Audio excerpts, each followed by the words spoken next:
That basket was 3 of 34 points scored by Guilford's Jordan Snipes on an evening of January 31, 2005, when those 3 points also decided the game in overtime for a 91-89 win for the Quakers at Randolph-Macon. Guilford head coach Tom Palombo remembers that moment like it was yesterday. Yeah, it was what was really interesting about that, as I do recall a little bit of it. We played it on a Monday night. That's back in the day when we used to play back to back on Saturdays and Sundays, unless the other team agreed to move it. So I remember we moved it to a Monday night, and that's probably the only reason why that television station was there, to kind of capture it and how it took off to go to ESPN and everything, because we played it on a Monday night and there wasn't much else going on. I remember on Saturday we had a tough loss against Virginia Wesleyan. I think we had lost a bunch of games in a row, and it was looking like we were going to lose that one too until it's just a crazy shot. I remember being in the air and kind of just walking towards Mike. Mike Rhodes was coaching Randolph-Macon at that time, just ready to go over there and shake his hand and be consoled with another loss, and it went through the basket. It was pretty crazy. I guess, Tom, this is going to sound foolish because I'm sure you don't do this.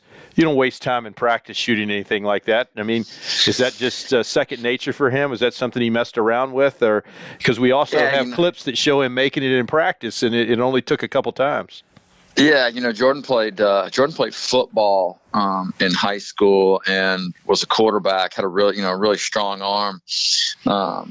And we just, he was the guy when we had a last second, we have a last second play, and he would be the inbounder because, he could baseball pass it all the way down the other end and be pretty accurate with it and throw it, and someone could catch it and turn and shoot in a second to do that. But, to do it live off the rebound, where he was actually in the third free throw slot. Ben Strong, who was, 6'11", was in the first free throw shot, and why Ben didn't try to get the ball as it was bouncing towards him is kind of crazy, because it bounced right and Jordan got it and turned and just kind of threw it all in one motion there. Well, I think a lot could be said for Ben's knowledge related to basketball. He's certainly done well for himself. Maybe he was smart enough to know he shouldn't get that rebound and try to take that shot.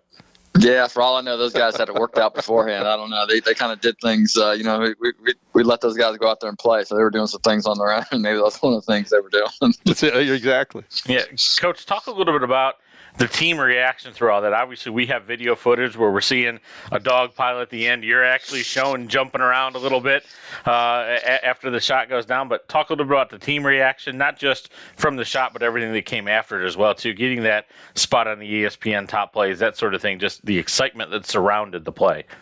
Yeah, I mean, when it went in, like I said, we're all just kind of expecting that we would lose, and I obviously was a lot younger back then and jumped up and down and got excited. I kind of had to gather myself because I didn't want to, you're right in front of the other coach, and Mike and I are good friends, and didn't want to celebrate right in front of him, so I kind of had to pull back. But the guys, it was just such a crazy thing, and we had been on such a long losing streak, and just to get that off of our shoulders, none less win in that fashion was pretty important to us. And then, the bus ride home, we're the kids were getting texts or phone calls or whatever saying, we're number 9 on the Sports Center top 10, and we were like, man, we thought, then it was number 7, then it was 5, then it was 3, then it was number 1. I can't remember the last time by a top 10, and we had 5 of the top 10 that just kept showing the play over and over and over again. So, I mean, we got a lot of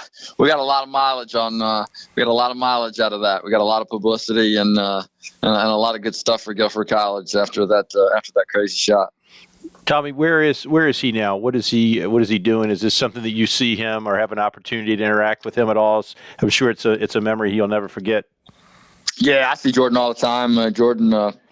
Jordan stayed very close to the program. He works here in Greensboro, and has he has a couple kids. He comes to the football games, and Jordan and I will go to lunch, and we'll play golf from time to time. But it'll inevitably come up in a conversation, and it's nice to relive that moment because I don't 100% remember. I think he was on like Good Morning America. I mean, he got a lot of national